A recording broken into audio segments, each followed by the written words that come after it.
Assalamualaikum warahmatullahi wabarakatuh.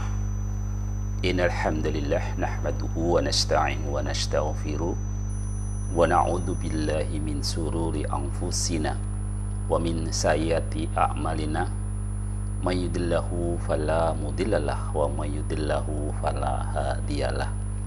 Asyhadu an la ilaha illallah wa asyhadu anna Muhammadar Rasulullah.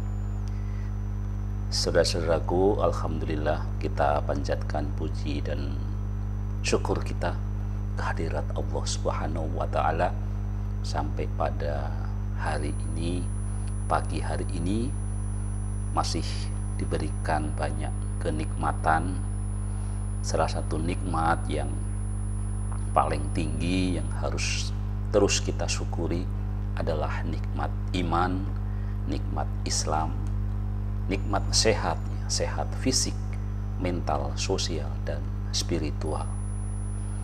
Juga nikmat kesempatan, karena banyak hal yang bisa kita kerjakan ketika itu ada kesempatan. Salawat dan salam juga kita haturkan ke baginda Rasulullah Shallallahu Alaihi Wasallam, kepada para keluarganya, para sahabatnya, termasuk kita semua. Mudah-mudahan kita tercatat sebagai pengikutnya yang senantiasa menjaga sunnah-sunnahnya, yang terus meneladani Rasulullah Shallallahu Alaihi Wasallam. Saudara-saudaraku, Idul Adha segera datang, dan mudah-mudahan kita semua diberi kesempatan juga untuk ketemu hari raya yang kedua di tahun 1445 Hijriah ini. Setelah sebulan yang lalu, atau tepatnya 2 bulan yang lalu ya, kita merayakan Idul Fitri. Maka sebentar lagi kita akan menyambut bulan Zulhijjah. Orang Jawa bilang bulan besar ya, riyoyo besar, riyoyo korban gitu ya. Nah, di podcast sebelumnya sudah kita sampaikan tentang keutamaan dari hari raya atau keutamaan bulan Zulhijjah. Ada turunnya pernyataan Allah tentang kesempurnaan Islam ya. Kemudian juga hari berkumpulnya orang umat Islam di seluruh dunia. Kemudian hari di mana banyak darah dikucurkan karena hari penyembelihan hewan korban ya. Dan juga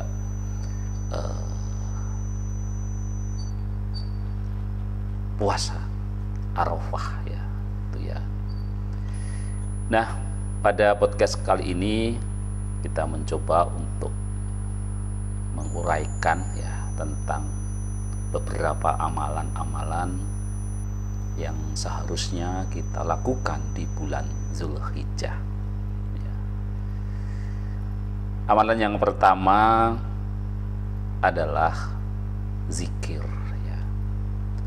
Allah berfirman di dalam surat Al-Hajj ayat 28 yang artinya, supaya mereka menyaksikan berbagai manfaat bagi mereka dan supaya mereka menyebut nama Allah pada hari-hari yang telah ditentukan. Ibnu Abbas radhiyallahu anhuma berkata, hari-hari yang telah ditentukan adalah 10 hari pertama bulan Zulhijjah. Berzikir yang lebih diutamakan di hari-hari 10 ini adalah memperbanyak takbir Allahu Akbar, tahlil la ilaha illallah, dan tahmid alhamdulillah. Alhamdulillah, la ilaha illallah, Allahu Akbar. Ya, itulah zikir yang dianjurkan kita baca banyak-banyak di 10 ya awal bulan Dzulhijjah. Rasulullah Shallallahu Alaihi Wasallam bersabda di dalam hadis riwayat Ahmad, maka perbanyaklah di hari-hari tersebut dengan tahlil, takbir, dan tahmid. Bahkan anjuran ini bukan hanya dilakukan di masjid atau di rumah, namun juga berzikir ini bisa dilakukan di mana dan kapan saja. Bahkan para sahabat Nabi sengaja melakukannya di tempat-tempat keramaian seperti di pasar. Ibnu Umar dan Abu Hurairah senantiasa keluar ke pasar-pasar pada 10 hari pertama Dzulhijjah. Mereka bertakbir dan orang-orang pun ikut bertakbir karena mendengar takbir dari mereka berdua. Demikian apa yang dikatakan oleh Al-Bukhari yang meriwayatkan tentang Ibnu Umar dan Abu Hurairah. Kemudian amalan yang kedua yang sangat dianjurkan di bulan Dzulhijjah, di 10 hari di bulan Dzulhijjah ya, atau mungkin ini tepatnya 9 hari ya, yaitu puasa ya. Tidak syak lagi kalau berpuasa ini adalah amal soleh yang sangat disukai oleh Allah. Di samping anjuran melakukan puasa Arafah pada tanggal 9 Dzulhijjah, maka disukai juga untuk memperbanyak puasa di hari-hari sebelumnya, yaitu tanggal 1 sampai dengan tanggal 8 Dzulhijjah. Di beberapa kalangan di antara kita itu sering berpuasa, yang paling sering memang anjurannya adalah yang paling utama 9 Dzulhijjah, ada yang ditambah dengan 8 Dzulhijjah. Namun ternyata keutamaan itu bukan hanya 8 dan 9 ya, bahkan mulai dari tanggal 1 Dzulhijjah. Salah satu hadis riwayat Abu Dawud yang menyatakan Ummul Mukminin Hafsah menuturkan, sesungguhnya Rasulullah Shallallahu Alaihi Wasallam berpuasa Asyura, berpuasa 9 hari pertama bulan Dzulhijjah dan 3 hari pada setiap bulan. Hadis riwayat Abu Daud. Dan tentang keutamaan puasa ya, Rasulullah SAW bersabda, demi zat yang jiwaku berada di tangannya, sungguh bau mulut orang yang berpuasa itu lebih wangi di sisi Allah daripada wangi minyak kasturi ya. Muttafaqun alaih. Jadi sangat dianjurkan, sebagaimana sudah kita podcastkan juga tentang bagaimana baiknya kalau kita memperbanyak puasa, syukur bisa full ya, tanggal 1 sampai tanggal 9 Dzulhijjah. Kemudian amalan yang ketiga di 10 hari awal Dzulhijjah adalah tilawah Al-Quran. Rasulullah Shallallahu Alaihi Wasallam bersabda, Al-Quran adalah sebaik-baik zikir. Hadis riwayat Ibnu Husaimah. Adalah hal yang sangat baik jika dalam waktu 10 hari tersebut kita dapat mengkhatamkan bacaan Al-Quran dengan membaca 3 juz setiap harinya. Hal ini sebenarnya mudah untuk dilakukan, yaitu dengan memanfaatkan waktu sebelum dan sesudah sholat fardu. Ya, dengan membaca 3 lembar sebelum sholat dan 3 lembar sesudah sholat, insya Allah dalam 10 hari kita mampu mengkhatamkan Al-Quran. Tentu intinya adalah bagaimana kita bermujahadah, kita bersungguh-sungguh. Ya.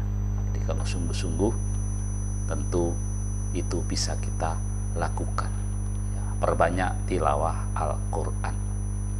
Kemudian yang keempat ya, amalan yang keempat di bulan Zulhijjah, terutama 10 hari pertama bulan Zulhijjah adalah sedekah. Di antara yang menunjukkan keutamaan bersedekah adalah cita-cita seorang yang sudah melihat ajalnya di depan mata, bahwa jika ajalnya ditangguhkan sebentar saja, maka kesempatan itu akan digunakan untuk bersedekah. Allah berfirman menceritakan saat-saat seseorang menjelang ajalnya, ya. Di dalam surat Al-Munafikun ayat 10. Dan belanjakanlah sebagian dari apa yang telah kami berikan kepadamu sebelum datang kematian kepada salah seorang di antara kamu. Lalu ia berkata, ya Tuhanku, mengapa engkau tidak menangguhkanku sampai waktu yang dekat, sehingga aku dapat bersedekah dan aku termasuk orang-orang yang soleh. Quran surat Al-Munafikun ayat 10.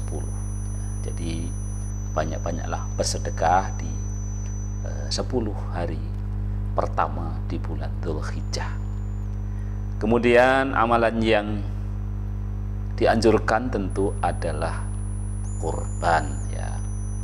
Allah Subhanahu wa taala berfirman di dalam surat Al-Kautsar, ya, Fasholli li rabbik wanhar, maka salatlah kamu dan Tuhanmu untuk Tuhanmu dan berkorbanlah.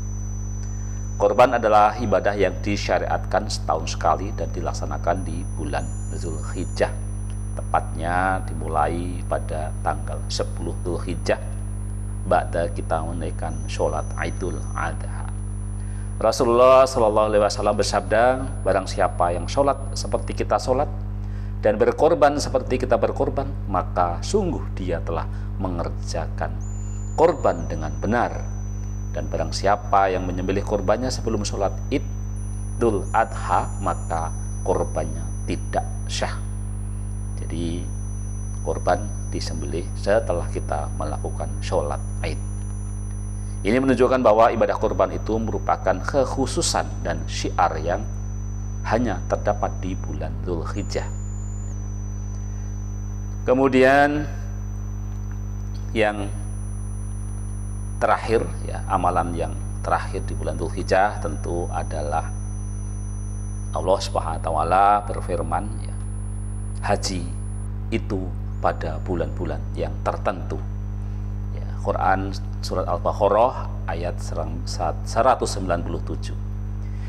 Yang dimaksud dengan haji dalam ayat di atas adalah ihram untuk haji bisa dilaksanakan dalam bulan-bulan yang sudah ditentukan, yaitu Syawal, Dzulqa'dah, dan Dzulhijjah. Selain bulan-bulan tersebut, maka ihram seseorang untuk haji tidak syah. Bahkan hampir sebagian semua prosesi manasik haji dilakukan pada bulan Dzulhijjah. Jadi itulah 6 hal yang kita amalkan, ya, di bulan Dzulhijjah ini, terutama di 10 hari awal Dzulhijjah. Akhirnya kita mohon pada Allah Subhanahu wa taala agar diberi kekuatan dan taufiknya agar kita bisa mengisi 10 hari pertama di bulan Dzulhijjah dengan amal-amal soleh dan diterima oleh Allah Subhanahu wa taala sebagai pemberi timbangan kebaikan kita di yaumil hisab kelak. Demikian yang bisa kita sampaikan, dan mari kita amalkan 6 amalan di bulan Dzulhijjah. Wassalamualaikum warahmatullahi wabarakatuh.